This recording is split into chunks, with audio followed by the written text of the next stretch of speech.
Dear participants, welcome to the third session of Day 5 Room 1 presentations. In this session, we are hosting Professor Walter Koffler, the President of the International Academy of Science, Health and Ecology from Austria, Professor ERSI ABACI KALFOÞLU from Istanbul Yeni Yüzyıl University, Turkey, Mr. Erkut Uluçam from the Union of Cyprus Turkish Agricultural Chambers, Turkish Republic of Northern Cyprus, Professor SALEM RASHRASH from the Department of Geological Engineering, University of Tripoli, Libya, and finally, Professor Halil Al-Samerai from the Geological Engineering Department of the Tripoli University, Libya. Welcome, professors. As our first speaker, I would like to invite Professor Dr. Walter Koffler to deliver his presentation.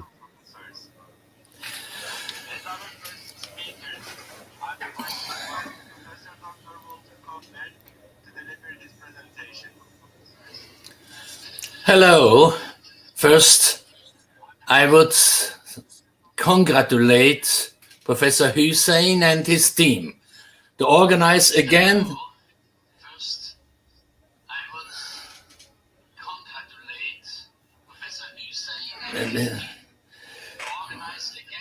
this very famous conference, and it is so relevant in so difficult times to link science.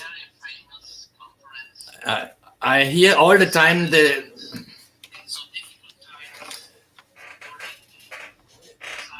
I think I start with my presentation. Can I have the first slide, please?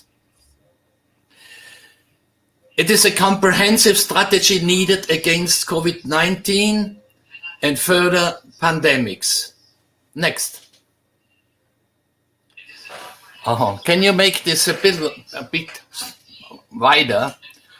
For almost 2 years, COVID-19 dominates the world despite the highest financial and scientific efforts. There is no end in sight to the pandemic. The successes in the development of vaccines and their use should not obscure the fact that essential characteristics of SARS-CoV-2 and its health consequences have not yet been sufficiently clarified. Next. But SARS-CoV-2 is just one of so many potential virus candidates for the next pandemic, as IPBES reports. Therefore, a general applicable strategy is needed. A proposal for this is made using the example of SARS-CoV-2 and COVID-19. This shows two things. Additional possibilities are shown, and additional focus points become necessary if one wants to escape the threatening of the era of pandemics. It is recommended to systematically follow the causal chain leading from the appearance of an unknown pathogen to death from the disease it causes. First, without SARS-CoV-2, no spread of the germs in the environment. Without spread of germs, no contact of persons with SARS-CoV-2. Without contact, no contamination. Without contamination, no penetration of the virus through, by example, nasal mucosa, and therefore no infection. Without infection, no disease, and no reason for action against SARS-CoV-2 and its indirect consequences. Therefore, the differences are so relevant. No need for medication, no admission to intensive care units if we are able to handle this. No long COVID and all the other terrible side effects. To the first point, SARS-CoV-2 is a mutant of coronavirus that has jumped from animals to humans. IPBS reported that about 100,000 types of viruses can jump to humans in comparable short time with SARS-CoV-2. The reason for this is the way we live together with animals, constrict their habits, use energy, etc. Therefore, an end of the pandemics is not be expected without comprehensive, sustainable actions. Second, the viruses are sprayed mainly through the air, practically not through contact with solid objects. Therefore, filtering the air would be a priority, by example, in hotels, cruise ships, department stores, schools, and the mask is helpful. Other measures are secondary. Third, without contact, no contamination. Therefore, preventive blocking of access to and leaving of hotspots and segregation of contact persons are useful. Without contamination, no penetration of virus, by example, through nasal mucosa. Therefore, no infection. Contamination, this is the entry of SARS-CoV-2 into the nasal, pharyngeal or lung volume of a person, is not identical with infection. It is the beginning of the incubation period. The end of incubation period is infection, not before. Contamination is thus a necessary condition, but not a sufficient explanation for the occurrence of infection. After all, contamination does not have to lead to infection, since the externally effective innate non-specific defense or its artificial support can prevent this. As long as the mucosal cells are able to emit the virus, they are produced only back into the nasal cavity, for example. The germ-carrying person is healthy and without any symptoms, but the viral load in the nose can increase to the point that this person can contaminate others who are then in the incubation period. Thus, the germ-carrying person becomes infectious before he or she is infected. To avoid misinterpretation, infection should only be referred to the endpoint of the incubation period. By example, when viruses have been able to penetrate into the organism, but not to mean the infection disease. This is the consequence. The disease can be associated with symptoms, or it can be asymptomatic. Asymptomatic diseases are recognized by the fact that antibodies can be detected. At the beginning of the initial illness, therefore, the specific antibodies are not yet available. Internal, non-specific defense determines the further course. It needs 4 days after penetration, the first antibodies can be detected. After vaccination or recovery, antibodies may be immediately available or formed very quickly. But the prerequisite for antibodies to be effective, whether acquired through vaccination or prior illness, is that viruses have entered inside the body. and therefore it must be expected that the vaccinated and recovered person can also be infectious for individual day or days.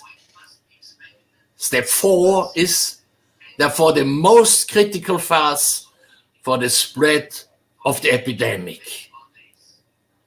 The non-specific extracorporally effective defense becomes decisive. Cells of the outer boundary of the body are able to produce, for example, the substance N-chlorotaurin. This is an antiseptic effect also against SARS-CoV-2 without affecting the body's own cells. For more than 20 years, this substance can be produced synthetically. It could be used as a nasal spray, which has not been done so far by governments. I don't understand. Another antiseptic would be nitric monoxide. This substance was approved as a medical product in Israel by the Minister of Health by emergency decree. It's a nasal spray, even for children 12 years of age and older. Emergency ordinances are not the expression of a negligent policy. Quite the contrary. The legislator has created this possibility so that responsible ministers can minimize damage by not acting, even in situations without sufficient knowledge. And this must be the case when epidemic occurs for the first time. COVID-19 has similarities to pregnancy. Without fertilization, no pregnancy. Without penetration of SARS-CoV-2, no COVID-19. Further progress depends heavily on individual assessments, fears, stress, but also access to resources, etc. The personalized processes are determinant for the dynamic between the susceptibility and tolerance of the person and the virulence and pathogenicity of the pathogen. This was already called for in 1927, long time ago, by Kermack and McKendrick, the progenitors of model calculation of epidemics. But this was often not taken into account. The virus is the enemy to be fought. The person is thereby affected, influencer, and mediator. This is particularly obvious when it comes to the formation of new mutants. This takes place exclusively in the infected person. Therefore, every measure to go to the destruction of pathogens or shortening the referral period in the person is a contribution against the occurrence of new mutants. Therefore, the presence of the virion components in the nose of asymptomatic person is used to determine whether the person is currently in the incubation period when he or she infected, but not ill. However, this could be the case despite of a negative result.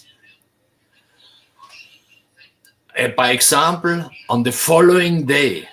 Therefore, only testing must be done at such short intervals to find out the infected person at time and to quarantine them.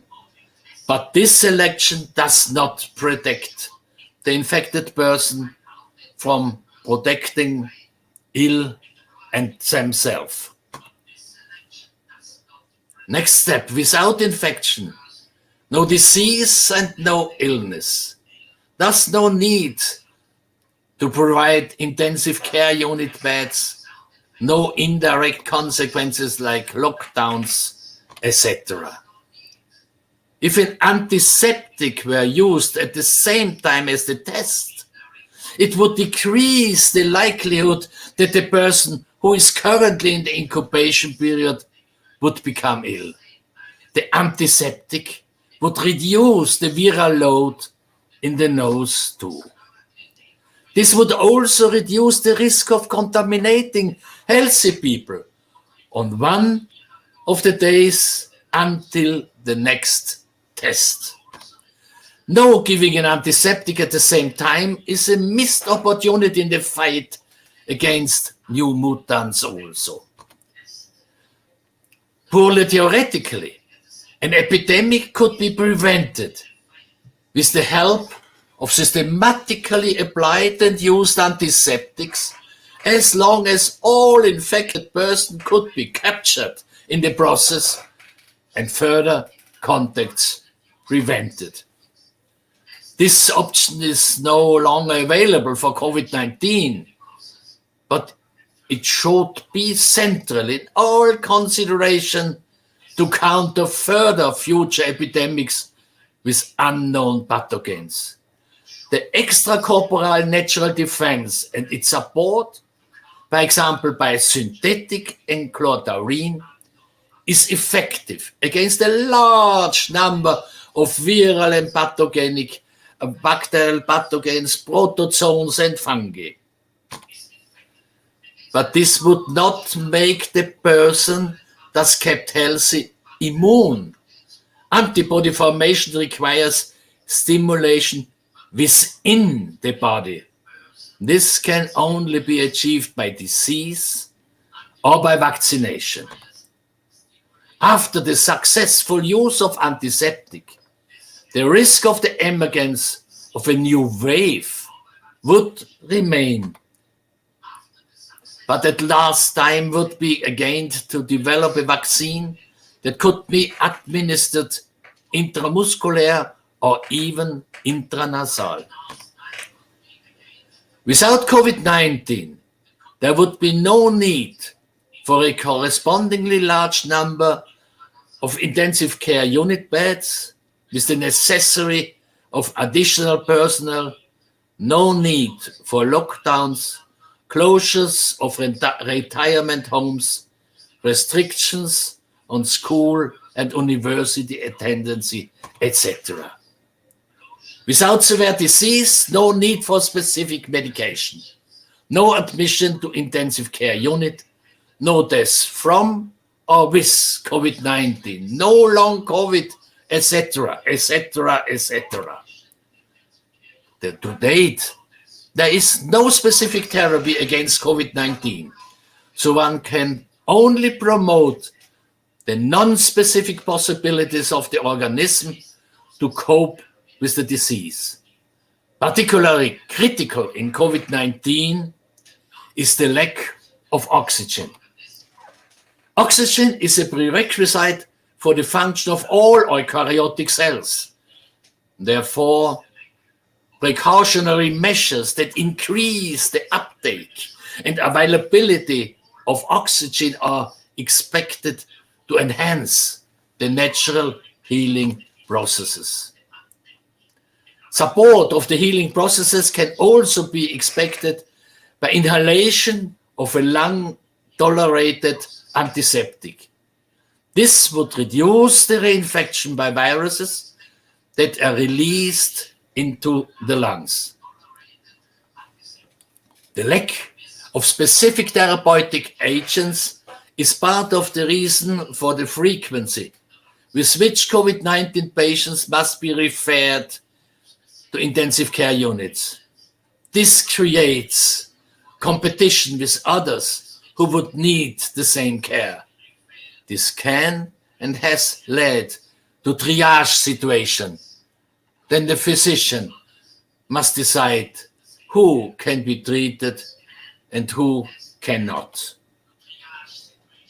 Something similar must be expected in other areas too, such as the care of children who need psychiatric care to prevent, for example, suicides. If one assumes that the lack of available resources leads to the occurrence of symptoms because no homeostasis can be achieved, then the lack of available oxygen may be one of the reasons why pre-damaged persons suffer more from severe causes of COVID-19 and why COVID-19 diseases can lead to an intensification of the consequences of others already existing pre-damages that were at best still sufficiently adapted before. This would make the connection between died of or died with COVID-19 more insightful.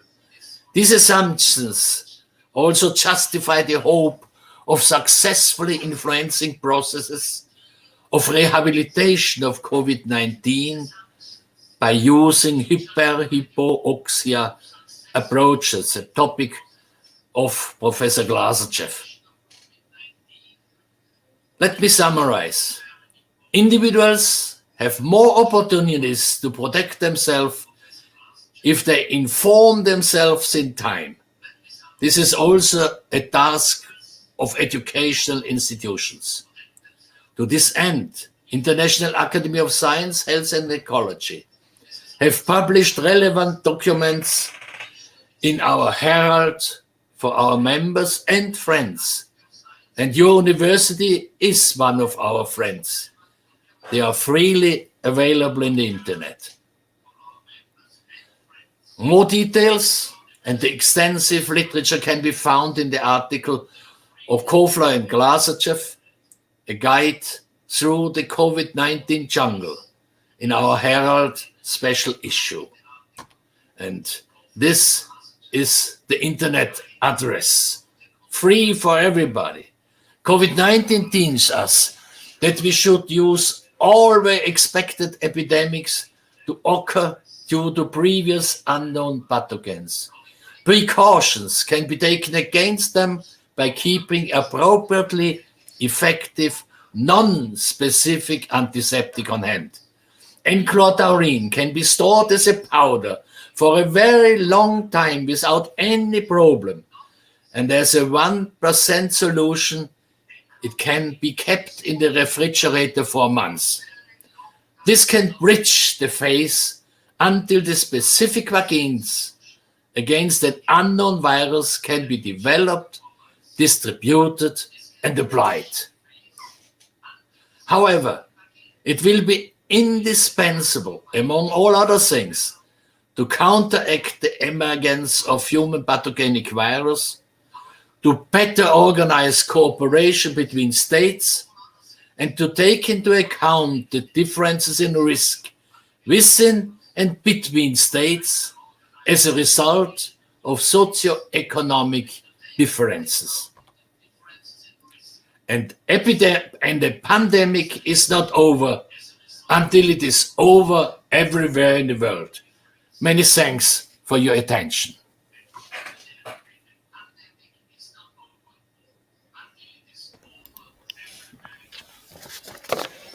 Thank you very much, Professor Koffler, for stressing out very important issues that we are dealing today. And also, I would like to mention that Professor Olek GLAZCHEV from Russia was supposed to be with us today, but unfortunately, he's having health problems. He's one of the working colleagues with Professor Walter Koffler. We would like to send him our best wishes, good health and well-being for Professor Olek Lazachev.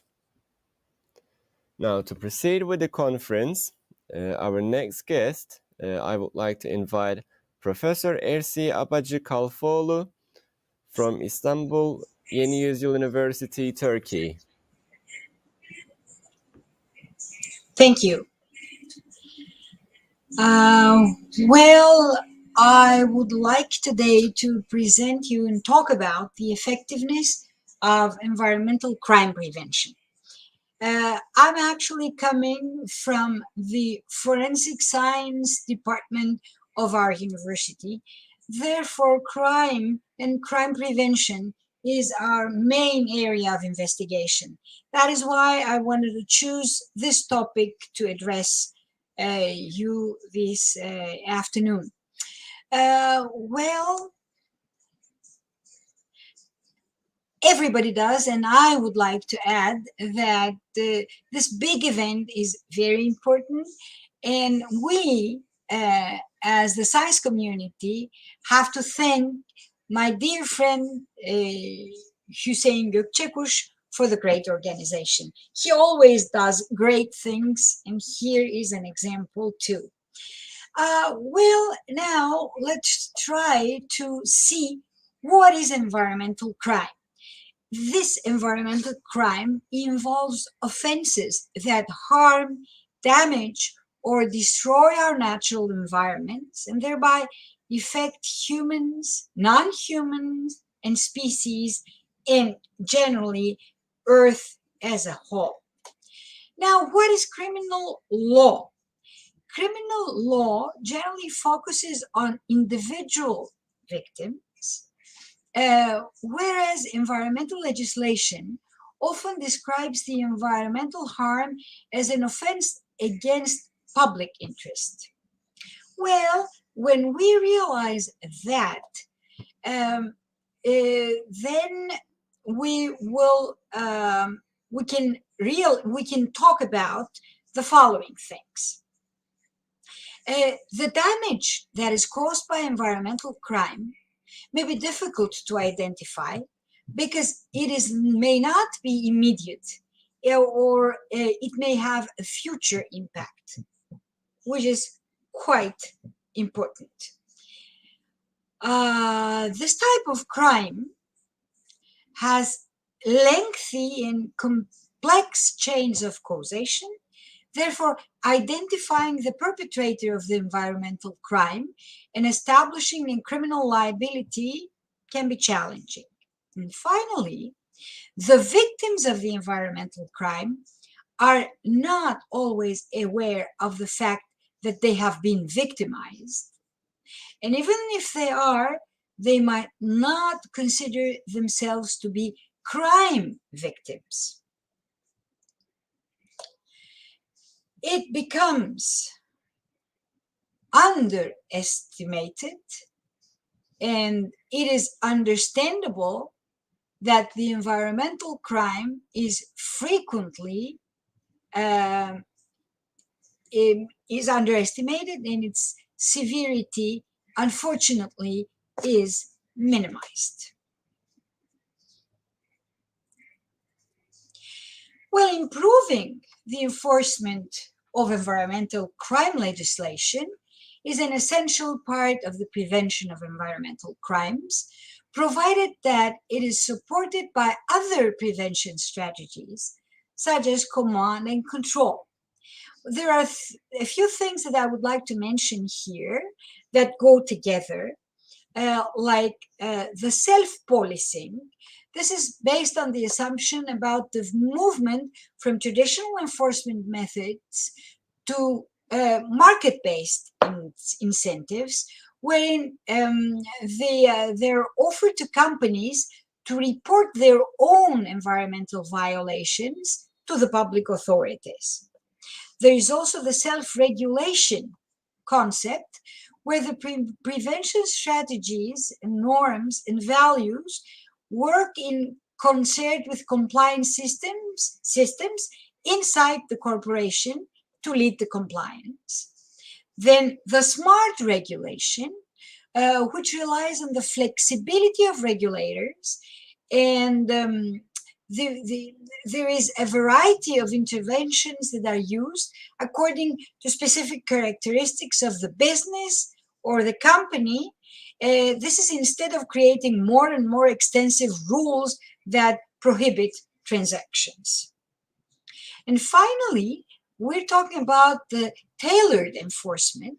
Now, this is moving away from the one-size-fits-all approach, command and control strategies, so that the industry and the corporation has its specific characteristics, and these are taken into account when we choose the most efficient enforcement strategy. We are not sure if harsher penalties would affect more, there will be more effective as prevention of environmental crimes. Prevention via criminal sanctions is needed because sanctions are imposed to corporate managers who generally have a social status and reputation, and they want to protect it. Therefore, this may be important. There is clear evidence that well-planned crime prevention strategies not only prevent crime victimization, but also promote community safety and contribute to the sustainable development of the countries. Effective, responsible crime prevention enhances the quality of life of the citizens. Now, there are some crime prevention strategies. There are various approaches of crime prevention strategies. I'm going to talk a little bit about two of them that I find more appropriate. The first one, the first approach talks about situational crime prevention, which is reducing the opportunities for crime to occur. Like in this type of prevention strategy, we have sort of installation of surveillance of public places. We talk about environmental design in these type of prevention strategies. It is said that the criminal action is rationale choice of the offender. The offender weighs the benefits and advantages and then acts. This is the approach. Then within this approach, we have the social action, which is to change the motivation of the offenders. And this is via economic, cultural, and social conditions that are associated with crime and criminalization. And these have to be considered accordingly. Now, in the second approach, there is some slight difference. We have the primary, secondary, and tertiary approaches. In the primary approach, we reduce criminal opportunities. Here, we actually do not care with the criminals themselves. Then we have the secondary way, where we change the individuals prior to their involvement. So sort of criminality is being addressed here. And finally, the criminal career is approached. So the known offenders are the targets in this strategy, in this part of the strategy. Well, the environmental crime, by definition, is now has changed to green criminology, or we use them together if you wish. The environmental harm and crime, as I told you before, is not viewed as a real crime and not valued sufficiently by law. Well, today, with the final environmental disaster and distraction that we have, all these lead the system to engage international legal instruments. And I don't know whether we are in a position to say thank God, but this is the situation. So law enforcement strategies, as the enhancement and enforcement of criminal laws, those laws seek to deter, incapacitate, and rehabilitate. In the context of environmental harm, however, it is important to remember that most environmental violations are resolved by administrative regulatory or civil mechanisms, and rarely they go to court. They rarely result in criminal charges or penalties. Consequently, in enforcing environmental laws and regulations, which may or may not involve the criminal justice system, are very important. Now, concerning the watercourse protection laws, the provisions of 1997 UN Convention and others expressly are concerned with the environmental protection of international watercourses. A number of customary international legal rules and principles. We can talk about those too. They have to be developed, and these may be expected to have a serious role. Well, now, based on this issue, I would like to give you two cases that these both are Istanbul, Turkey cases, which will try to explain you the application of legislation, which is really present in the Turkish legal system, and its application, and I hope you will be interested. Now, the first case is talking about a province, actually a river called Kurbağalıdere. This is in Kadıköy district of Istanbul. It is called, in an area that's called Söğütlü Çeşme. Well, it was determined that wastes were discharged into the receiving water environment, and this was against the water pollution control regulation. Now, it was understood that the action is the subject of lawsuit. Again, they gave a penalty of 93,000 Turkish liras. So the fine was this amount of money, according to the law, which is numbered 2872. So the law is present, so the fine is determined. However, well, let me tell you, I'm sorry, this is what I have already explained you related to the regulations and what has happened. Now, what are the legal issues that have been used for this situation? We have an article of the environmental law, which is again the 2872.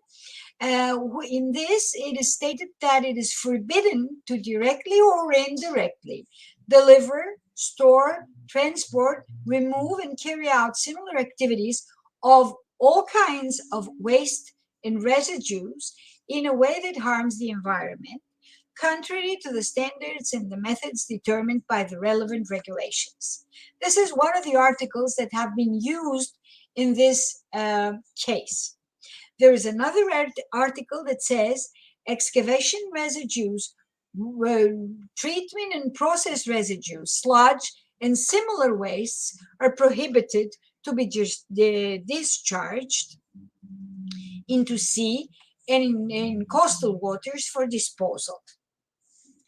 All kinds of solid wastes and residues, sludge, etc., are prohibited. Finally, it is forbidden to be discharged into aquatic environment. So, based on these legislative articles,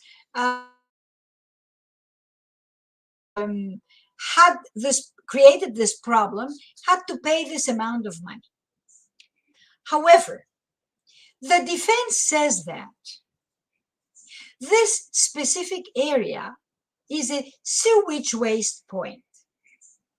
And they add that the harm is not because of their wastewater, but the real harm is being done due to this specific discharge to this river. Well, they found that they were right, and they did not pay any penalties. And this is how the whole legislative system that I explained to you failed, and they were out of the whole business. Thank God, Kurbağalıdere today looks like that. It is not the way that I have shown you. We have a real progress related to the area. But anyway, those polluters were not paying anything. Well, sorry, there is a second case that I would like to show you. And this is of a ship that was polluting the sea close to Yeşilyurt area in Istanbul again. Now, from the examination of the case file, it is understood that when this ship went to Yeşilyurt area, pollution was caused due to oil leakage from the ship's shaft to the sea.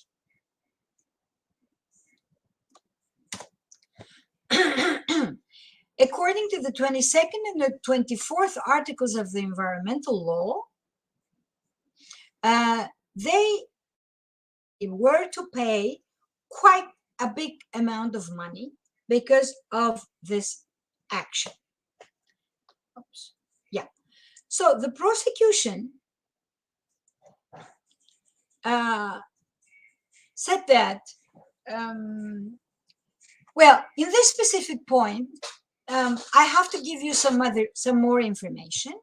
In a regulation, in this regulation, the Article 24 says that the methods of detection of crime and penalties to be given to ships and marine vehicles that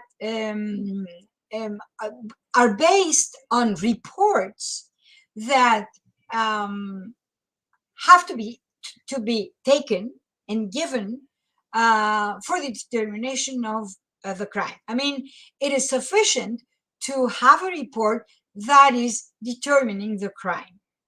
It is also stated in the same legislation, but in Article 21, that the same regulation in the report writing should comply with a specific procedure. So these are two articles that I have to talk about to be able to explain you what happened later. Now, in this case, the defense says that no sea pollution has been caused, that a one-side report has been kept, that the sample has not been taken from the right places, the sample that was taken to be able to be analyzed and get the results, they say that they did not take it from the right places, take them from the right places, and that the mayor, who was the one that gave the report, that wrote the report, has delegated the penal authority, even though it is not possible to delegate authority. And they say that this is unlawful. The fine is unlawful. It is claimed that this also constitutes, listen to that, constitutes the violation of the law, and it is requested to decide on the cancellation and the refund of the fine that is paid, together with the legal interest. So this seems to be unbelievable, but for the reasons that I explained you, they reject the part of the case regarding the request of the payment, and they cancel the transaction regarding the imposition of a fine, and they return and they decide, I mean, or they decide anyway that the fine that was paid should be paid back with its legal interest. Well, these two examples develop a strong reaction in our minds. And we recall the saying that polluter pays phrase. This polluter pays phrase is a very important something. And we know that the payment should be severe in a degree that it will prevent the perpetrators. This is extremely important. This may be considered as a solution, but it is not. As I mentioned before, environmental crime is considered as a soft crime. It has not been considered as a very serious crime. Now, those days, today, we're trying to get environmental problem not to zero, but to minus degrees. Zero is not enough in our today's environmental problems. We have to go to minus. So we are not in a position to reach this goal by the present way of thinking. Now, if this seems too much to you, no, this is the reality. The correct way to consider environmental crime is to think it as equal to mass murder. If we only consider it as such, and we punish it as such, we may be able to prevent. No need to say that we are already very, very late to reverse the perception, but we have to reverse this perception. Yes, environmental crime is a mass murder, and it has to be considered as mass murder, and it has to go into the legal system via this way, and it has to be considered within the legislation as a mass murder. So this is what I wanted to talk about and share with you today. I want to thank you for listening to me, to thank Hüseyin Gökçekuş that invited me. It was a pleasure to be here with you, and I would like to wait for your questions if there are any.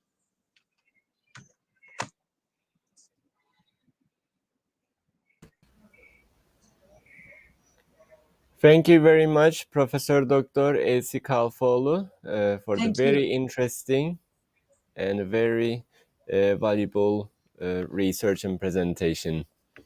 Thank you.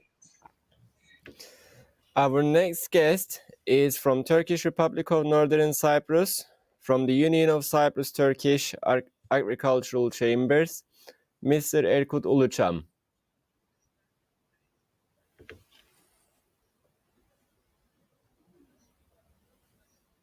Welcome, sir. Hello, Mr. Alas. Thank you for organization this event, International Conference of Natural Resources and Sustainable Environmental Management. This is important for our island, especially water, because water is not to create a good to you find everywhere. From the past to present, water is decreasing, also underground water. Shortly, I want to start to my brief.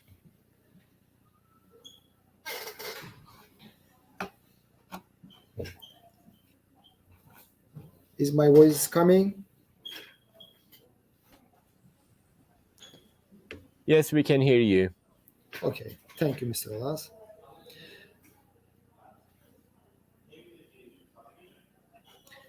Yes, Cyprus, the third largest island of the Mediterranean, has been under of various civilizations through the history. According to available records, there have been years of drought on the island in the past.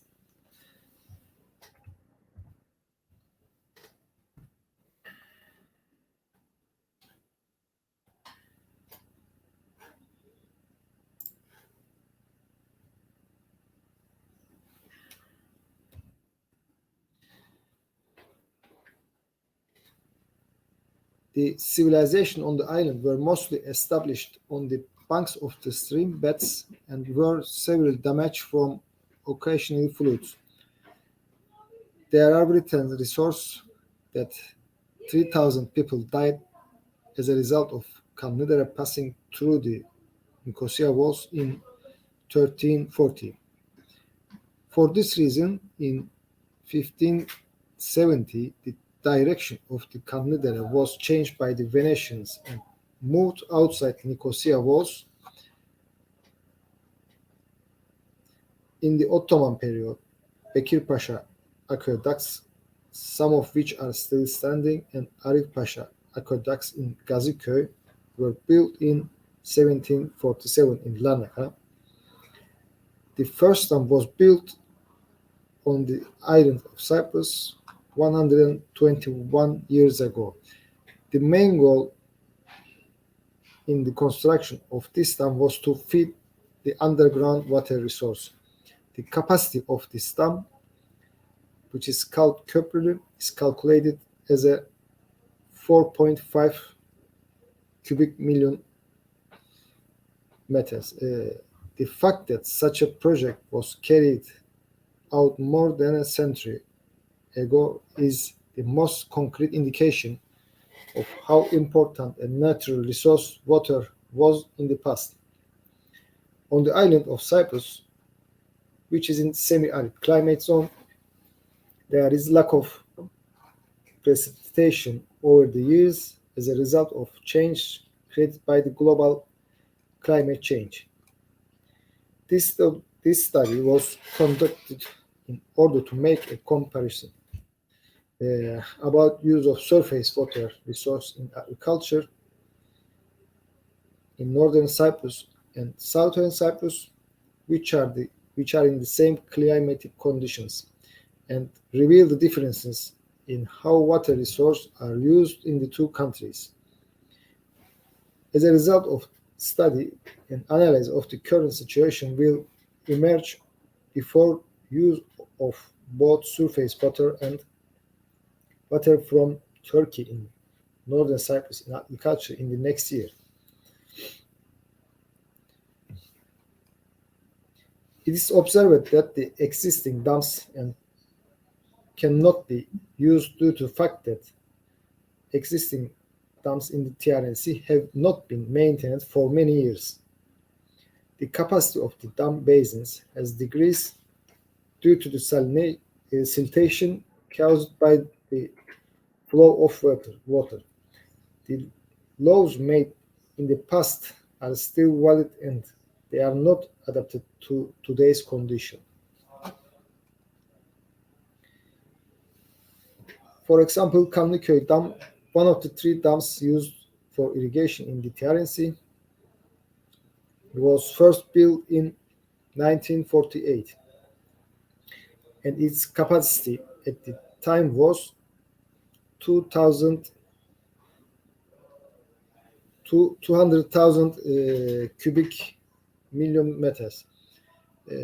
In 1950s, 9% of the dam's capacity was reduced by the effect of siltation due to heavy rains. In the 14-year period from 1949 to 1963, there was a 30% decrease in the dam capacity due to siltation. Therefore, the existing dam structure was enlarged in 1963 and rebuilt with a capacity of 1 million cubic meters. With this dam, 4,000 dönüm of grain area could be irrigated by flood irrigation in the past. After the grain field were harvested, vegetables such as watermelons and melons were planted. Due to the geological structure of the area where the dam water is collected, it has been observed that the salt and lime content of the water increases when the water is kept in the dam, and therefore it has been recommended that the dam be completely emptied every few years in order not to increase the salinity. The area where the water collected in the dam comes from Kaur, an area 33 kilometer square. The rains falling before the dam was built and the overflowing water when the dam is full poured into Kanlıdere. Gönyeli Dam, located 3.3 km to the east of the Kanlıköy Dam, was built in 1962. Its capacity was designed as 1,100,000 cubic million meters. The water flowing into the dam is collected from an area of 26 km square. 850 dönums of agricultural lands was being irrigated from this dam. Today, however, 80% of the lands in this region have been turned into urban areas by being out of agriculture. The Haspolat Dam, located in the east, was built in 1964 with a capacity of 350,000 cubic million meters.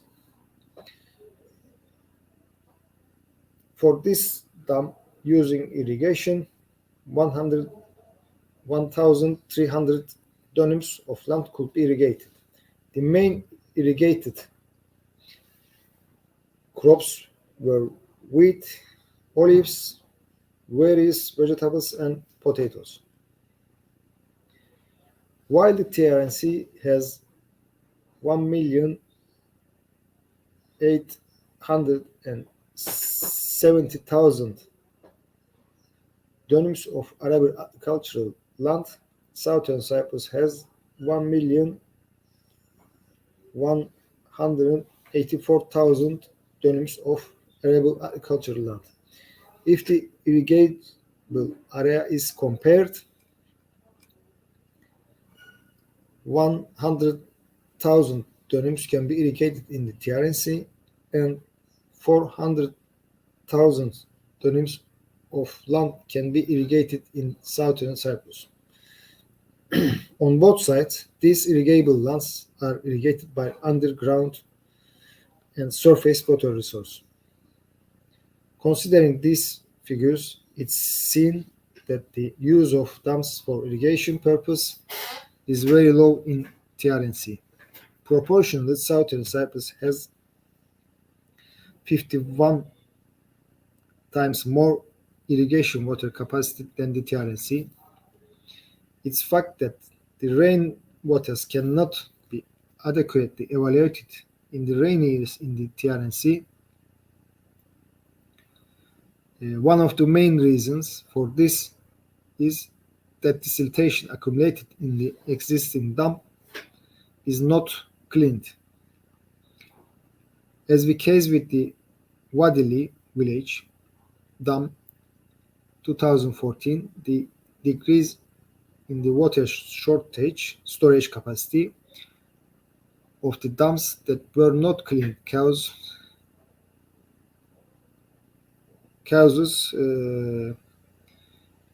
for agricultural areas and flood during periods of heavy rainfall. Another reason why rain waters cannot be evaluated adequately in rainy years is the insufficient number of dams. For example, with the construction of a dam on Kanlıdere, especially in the east of Meriç village, it will be possible to use wasted water, both in agriculture and feeding underground water resource in rainy years. In southern Cyprus, a total of 188,000 dönums of land can be irrigated from 59 dams. A large part of the 8,200 dönums of land that these three dams, which were built in the early of 60s and are now located within the borders of the TRC, could irrigated in those years, has been urbanized today, and the waters in the dams cannot be used for agricultural purpose. The period of 1 year foreseen for the use of all the water coming from Turkey in agriculture, which has been announced as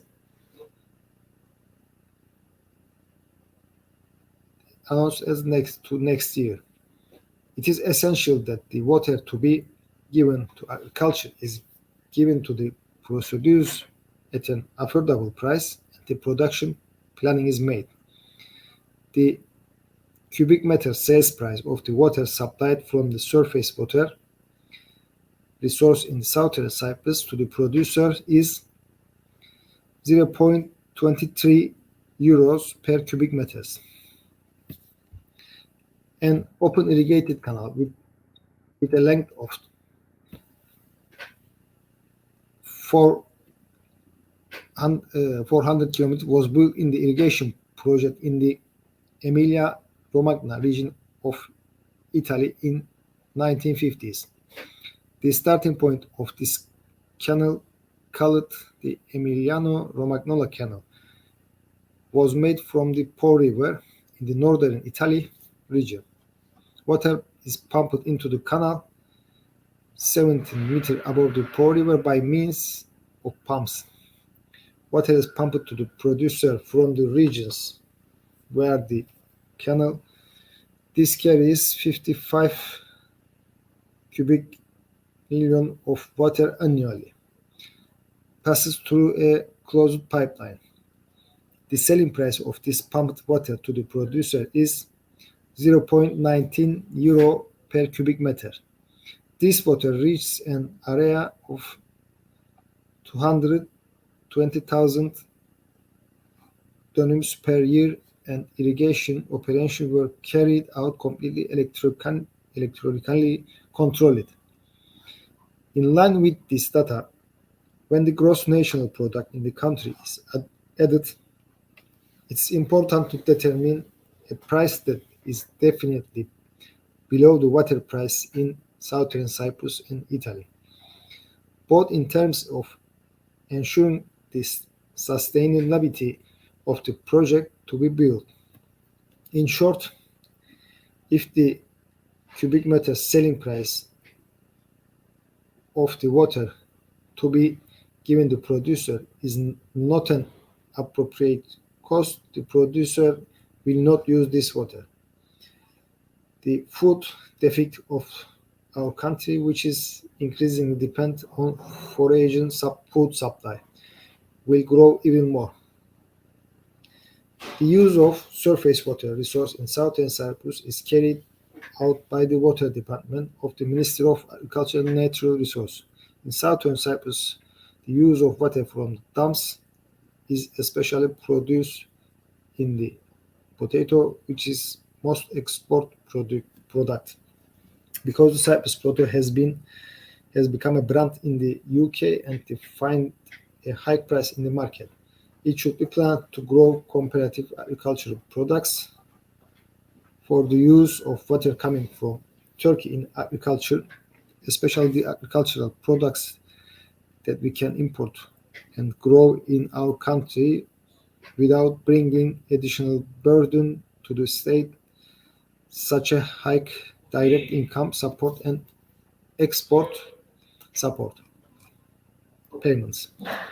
Intelligent irrigation system should be installed in the orchard gardens in order to use water optimally in export products, especially in citrus and artichokes and potatoes. In the project of irrigation water, it is desired to give water to two regions. These two regions are Güzelyurt and Mesarya plains.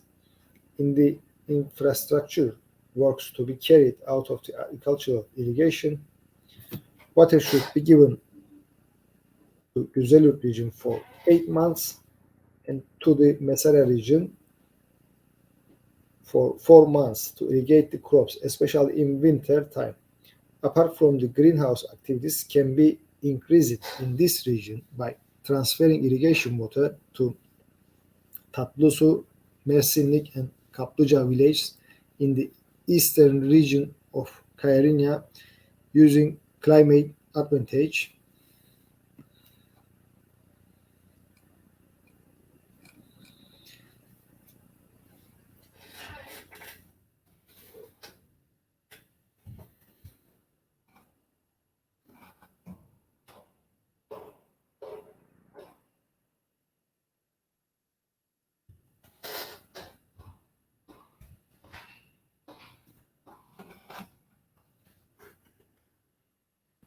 Yes, this is end of my presentation. Thank you for your organization.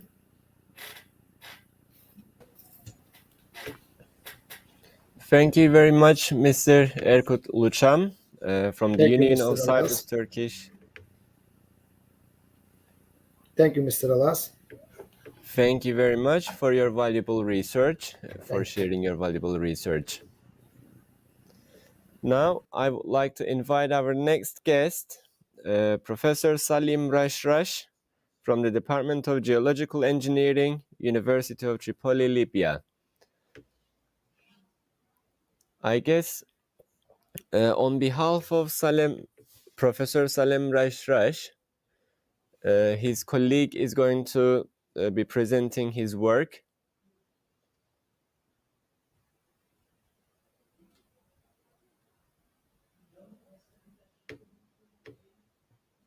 Hello, Professor.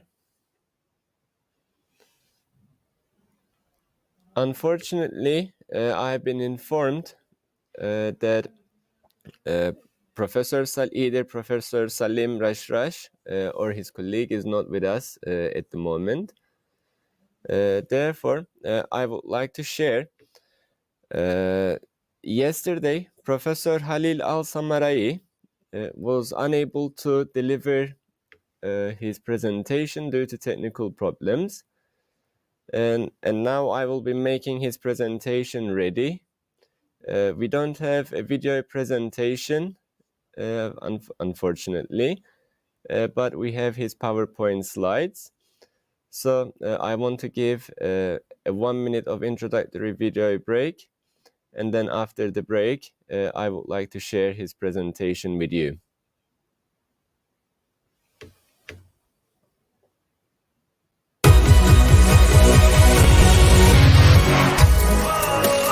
Catching a bus, never nothing when it's really it does. I'm flying above, no bluffing, no running, keep it coming, and I'll be saying something. Simply when she got it,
Okay, as we are now ready to share the presentation of Professor Halil Al-Samerai, I will be sharing my screen.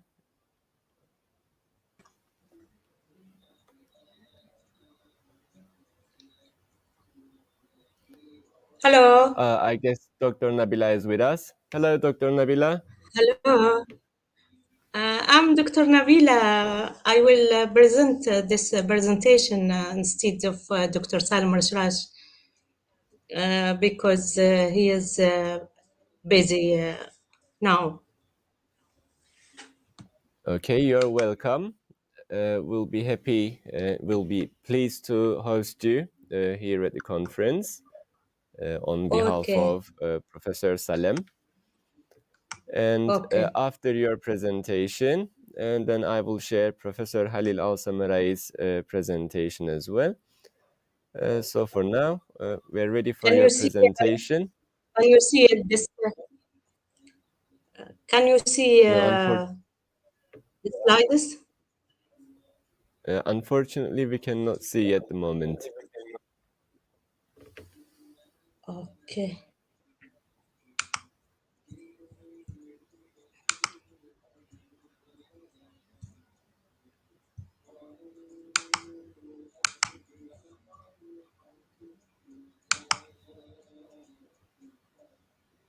Now,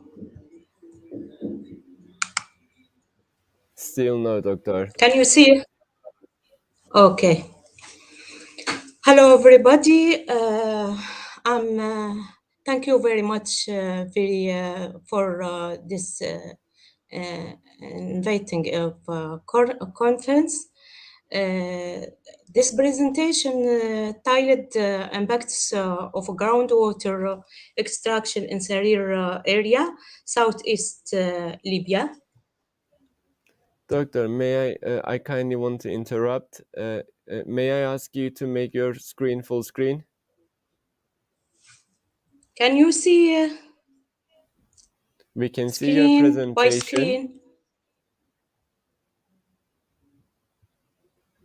Yes, at the bottom of your presentation, you have to choose the reading view.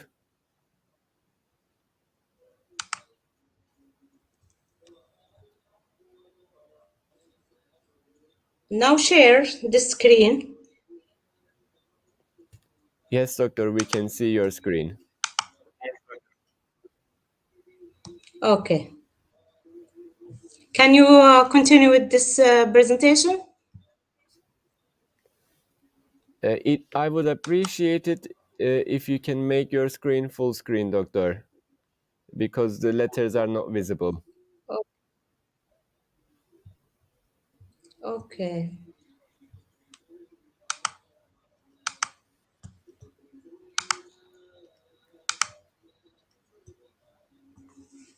Okay.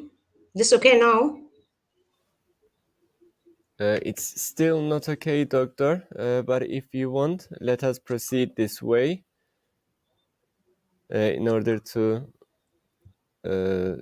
not lose time. No.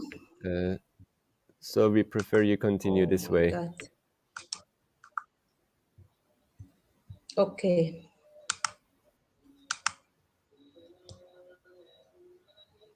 Now? Now this okay? No, unfortunately, it's still not okay, but it doesn't matter. We can continue this way.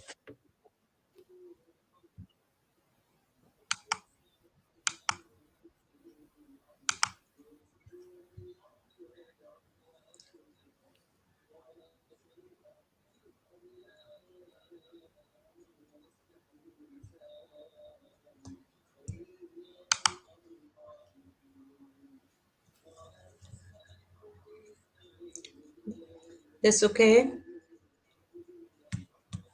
It's okay, doctor. We can Oh my proceed God. this way. Okay.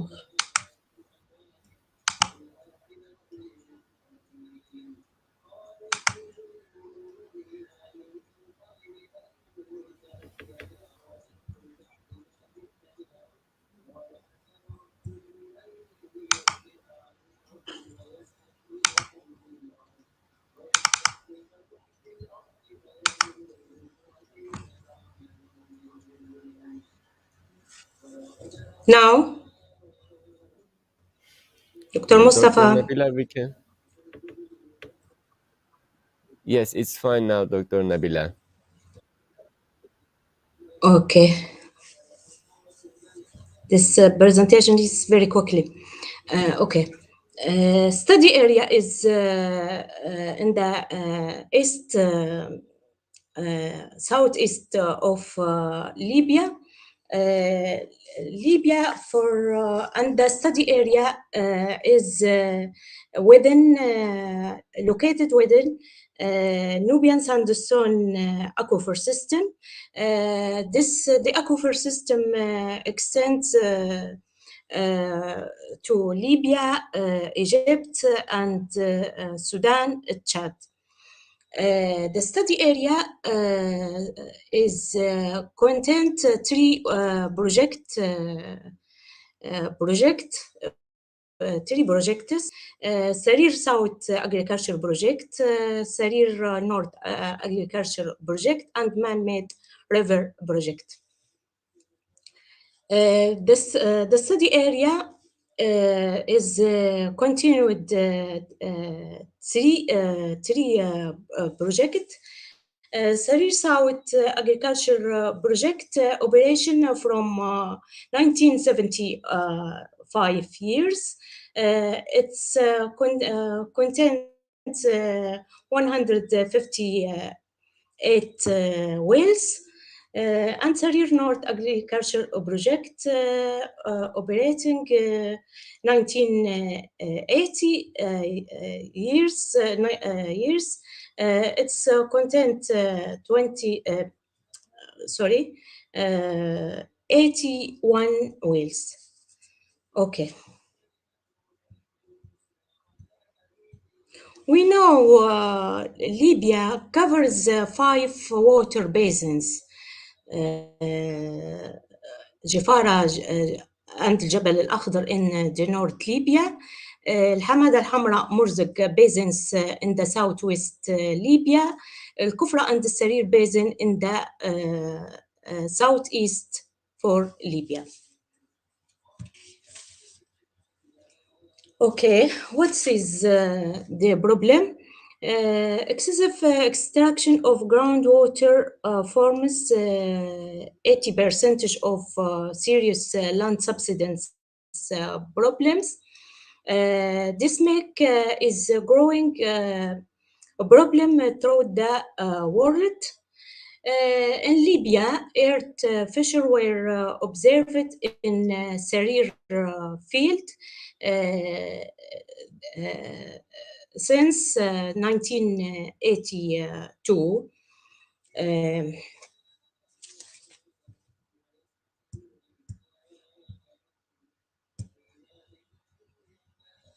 Okay. How to take the problem or the objectives of this paper? Evaluate the groundwater in the study area, construction of steady state flow model for pre-development period before 1975, and construction of transient state flow model for post-development period and for future prediction from 2010 to 2059. The last objectives to determine the relationship between the groundwater declination due to water abstraction and the occurrence earth fissure due to land subsidence.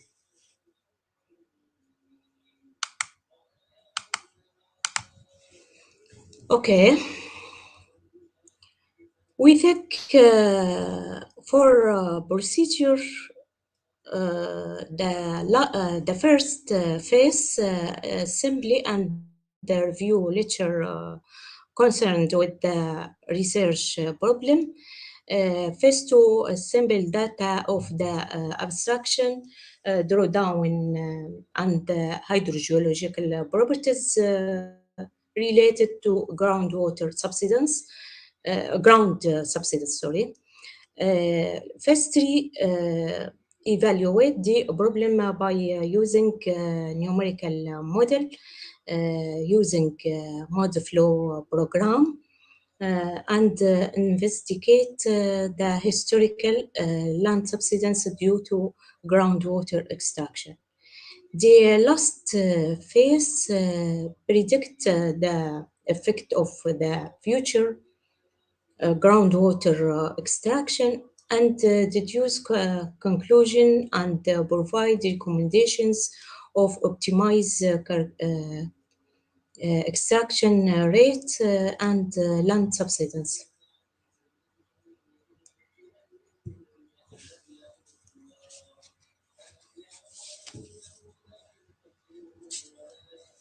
Okay. Now, this figure shows the basin, the 5 basin in Libya, and the second figure show the flow direction from south to north.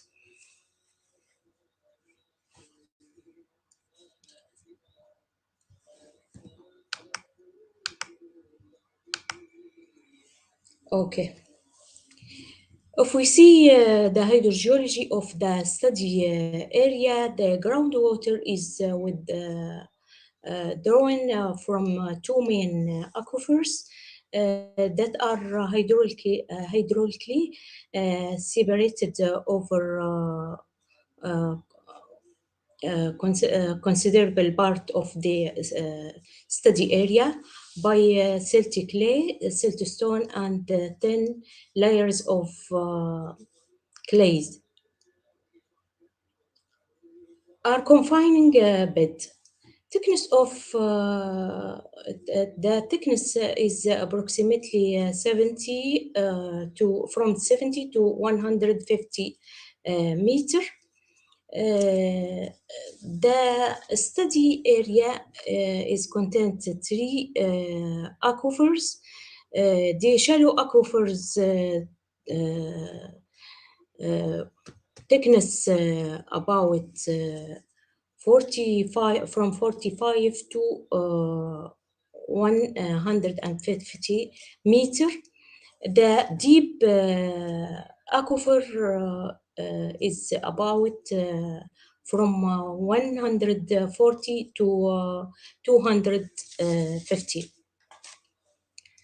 The study area contains 60 basometer, well drilled to monitoring of changes in water level surface and distributed through the SARIR South Agriculture Project and SARIR North Agriculture Project and Man-Made River Project. Where gives complete summary of processed data to use for subsidence assessment.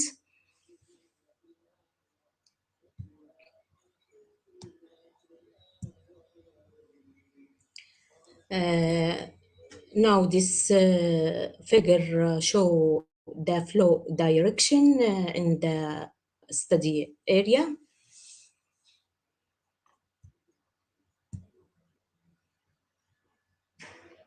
Okay. These figures show basometric hydrograph. This typical record is representative of conditions in the study area about monitoring water level to different years. And then we know a drawdown in all years.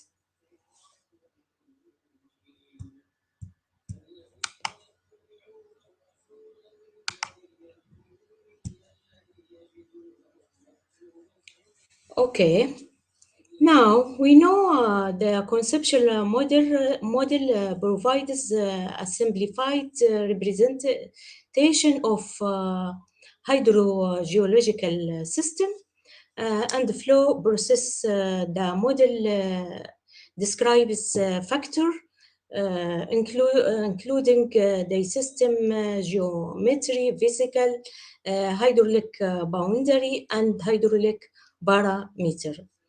This conceptual model is a mathematical model two types of mathematical model: analytical solution model and numerical solution model.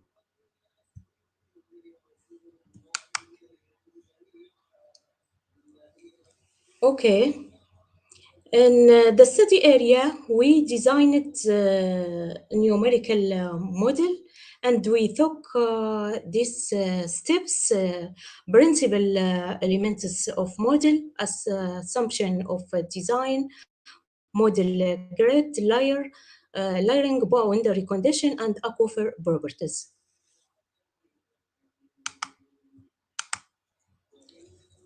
Okay. We designed numerical model using processing mode flow software. We designed the mesh or the grid setup. The grid setup into 80 rows and 130 columns. And delta x not equal delta y. The boundary conditions we know from the previous studies and the previous reports. The boundary condition free surface water table boundary and the flow boundaries. The flow boundaries divided two types, general head boundary in north and south, and no flow boundary in east and west.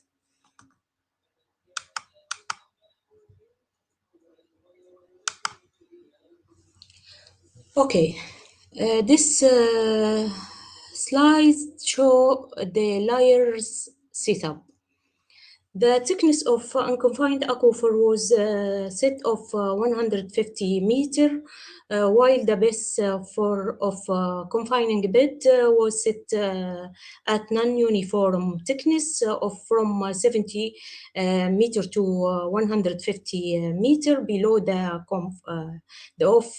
confining bed, and the thickness of confined aquifer was created by adding 250 meter from the bottom of confining bed. This figure shows 3 layers: shallow aquifer, deep aquifer, and between confining bed.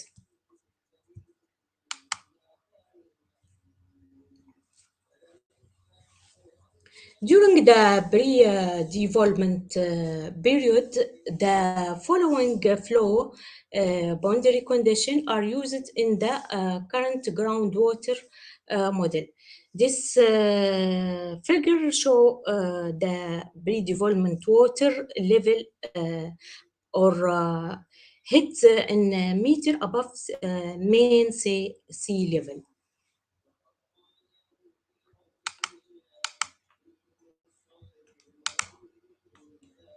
Okay.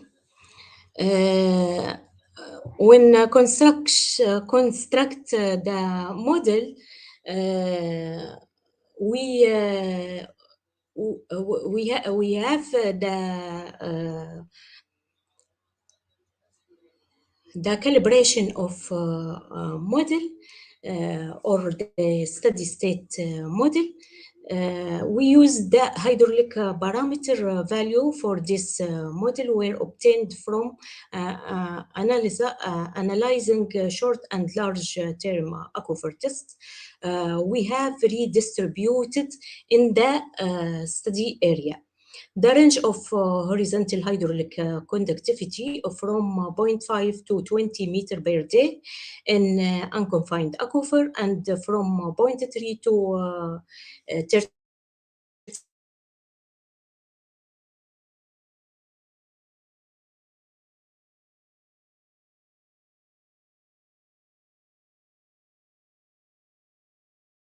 15.3 meter per day in confined aquifer.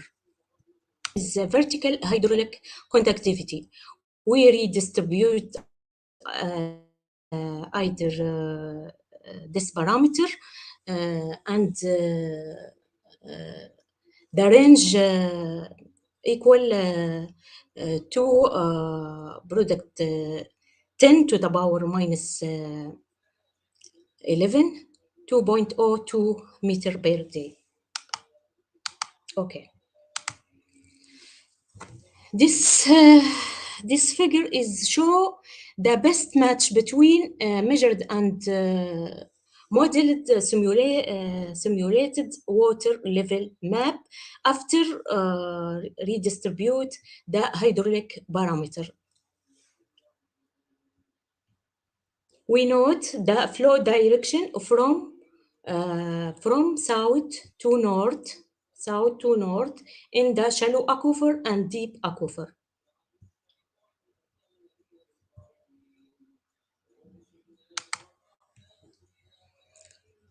Okay, this figure show the water budget steady state of study area, inflow and outflow in the system.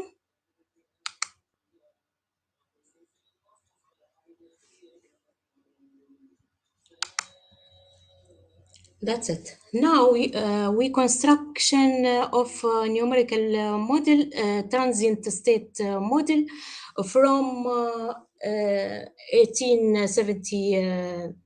1975 to 2009 years. The transient state models setup is divide two steps. The first part include the results output obtained during the steady state calibration phase, such as initial hydraulic head, hydraulic conductivity, boundary conditions. And the second part of the input package contains a stress period length, groundwater pumping, storageivity, specific yield and specific storage, and interbed storage, content, pre-consolidation head, elastic and inelastic storage.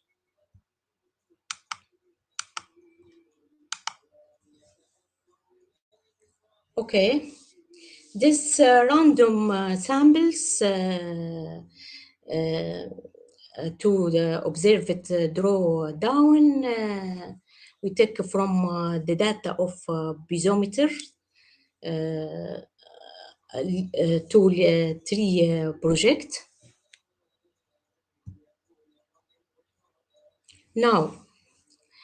Now we need the time stress time or stress periods. We divided the stress period as 7 stress periods, years from 1975 to 2009 years. The length of each period 5 years or 1,826 days. The last column shows the cumulative time by days.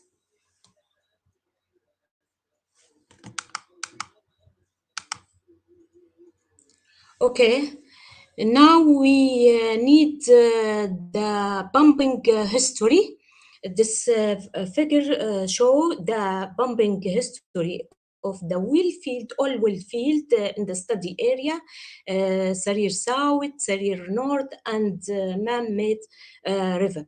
We noted from this figure the start operating of SARIR South project, and the high content of man-made river. Okay. The man-made river content 126 wells, production wells, operation since 1883. Depth of well 450 meter. They are aligned 3-barreled rows. Every row consists of 42 wheels designed to product 1 million meter cubic per day.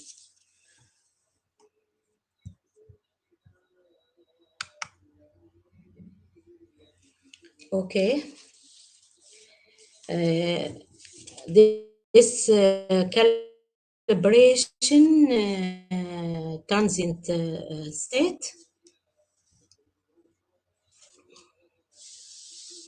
This slide is very important because it contains 4 parameters that are the actual factor in the subsidence problem. Now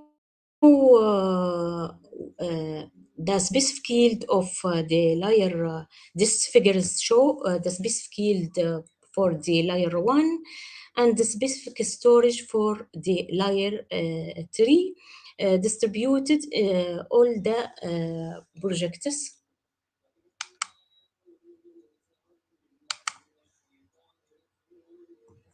Okay, regarding the confining bed,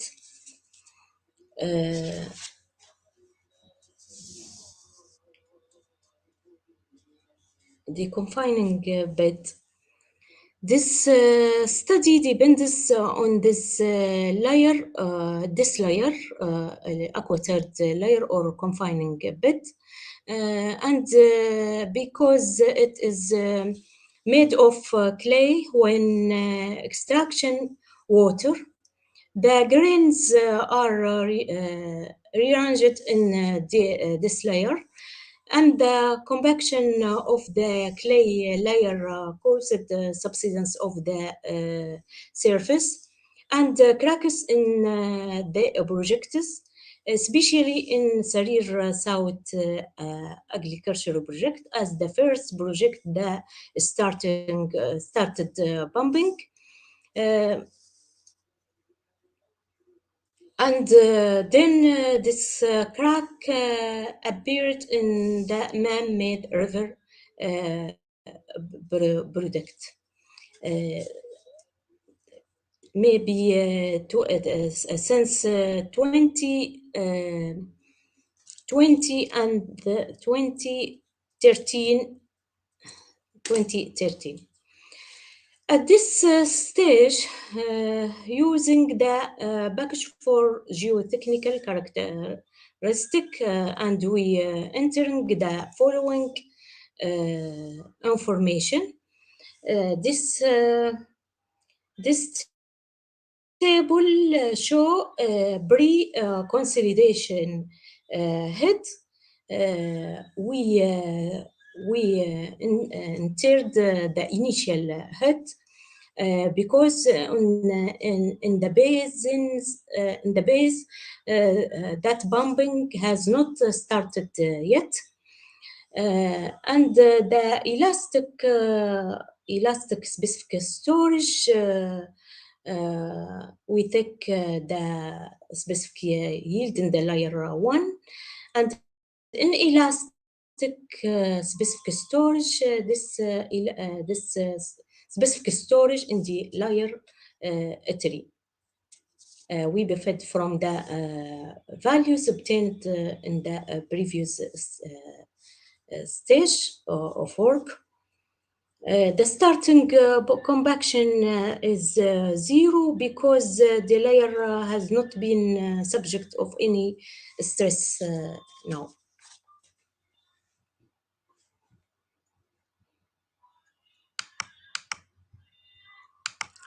Okay, now we need results, analysis, and discussions.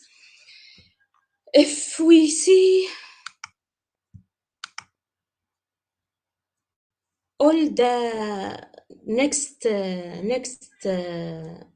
figures shows the observed and calculated drawdown in SARIR North Agriculture Project. The best match between the observed and the calculated drawdown. This figures is or 2-3 project deep aquifer and shallow aquifer.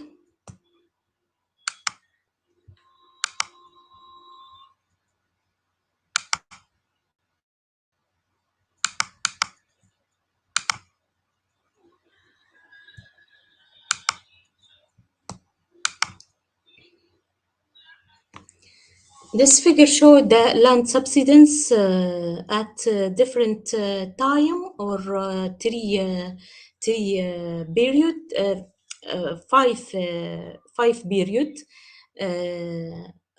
We see the drawdown or the subsidence is SARIR South Agriculture Project and SARIR Man-Made River Project.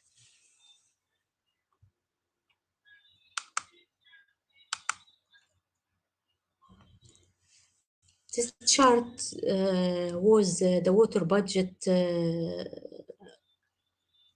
after transient, completes the transient state.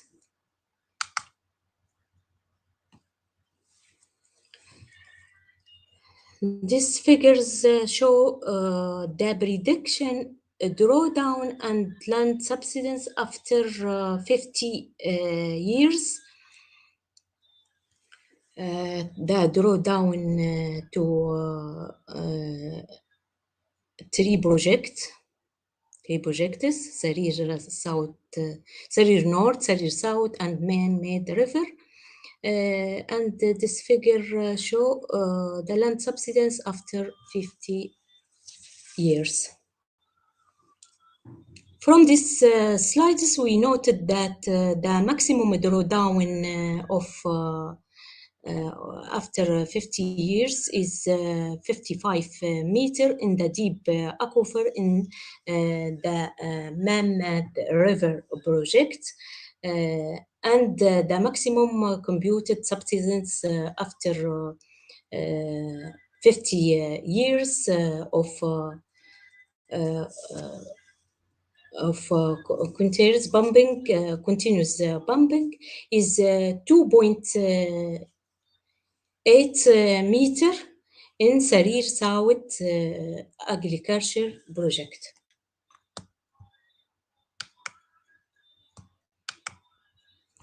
Okay, conclusion.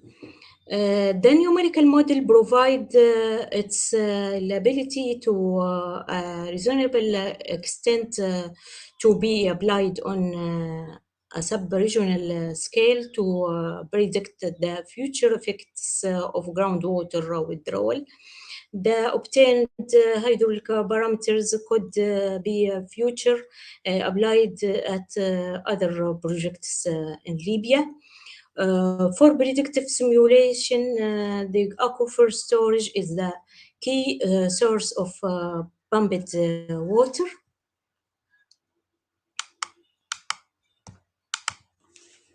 The aquifer storage kept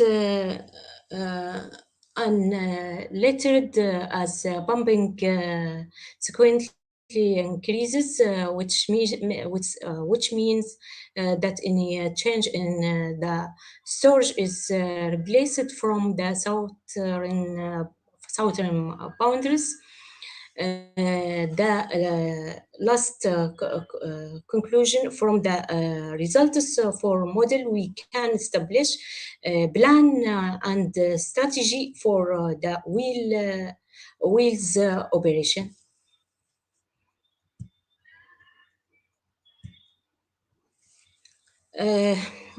Now, we need exploratory wells and observations wells should be drilled, especially in areas where no data are available. We need field and laboratory tests should be conducted to determine the hydraulic and geotechnical properties of aquifers. We need continuous recording of abstraction rates should be carried out for all the production wells of over SARIR basin. We need periodic monitoring of the piezometric wells, also recommended.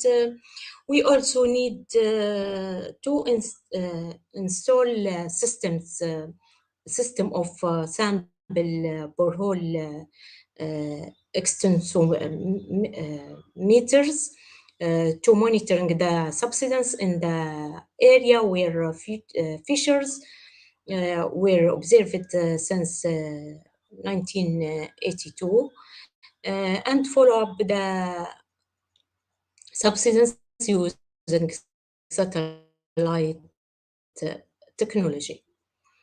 All of this concerned with the specialization authorities, and we look forward to completing this study with more expansions.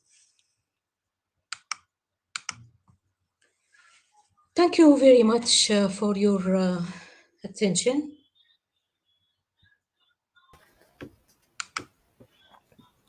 Thank you very much, Dr. Nabila, for your presentation. Thank you. And Dr. Nabila Thank you, Dr. Mustafa. I'm very sorry because the last time to start. That's fine. Thank you for being with us and sharing your research. And please send our kind regards to Professor SALEM RASHRASH as well. Okay. Okay, it was a lovely presentation. Yes. And thank you very much for being with us. Thank you very much. Okay, now I would like to share my screen in order to present the presentation for Professor Halil Al-Samarai. Yesterday he couldn't be with us, and unfortunately we did not have a video presentation of his research, but I will be skipping the PowerPoint slides for his presentation.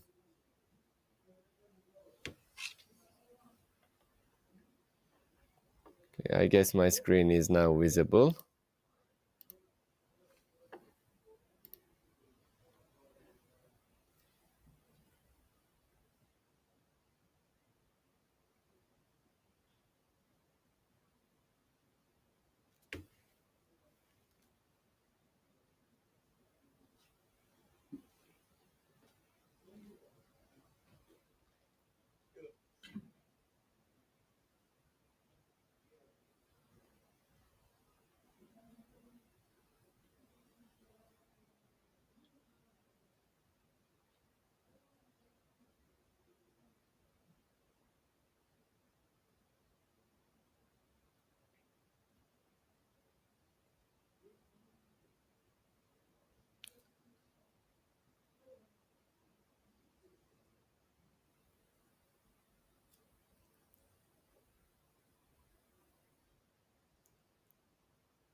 Yes, we are very sorry that Professor Halil Al-Samarai have missed his presentation yesterday due to technical problems. Today, because we didn't have a video presentation of his research, I only wanted to skip his PowerPoint slides just in case, in order to be able to present his work to our audience and to everyone who is interested in the professor's research. Okay, so now I can announce the end of this session. And thank you very much for being with us. Our next session will start shortly and hope to be meeting you then.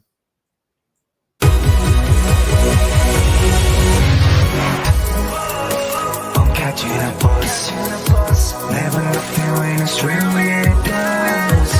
I'm flying above, no bluffing, no running, keep it coming, yeah I'll be saying something. Sipping from Chicago, put your hands up.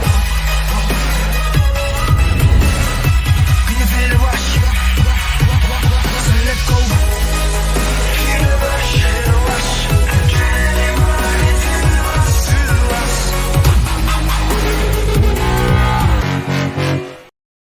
3 tane şeyim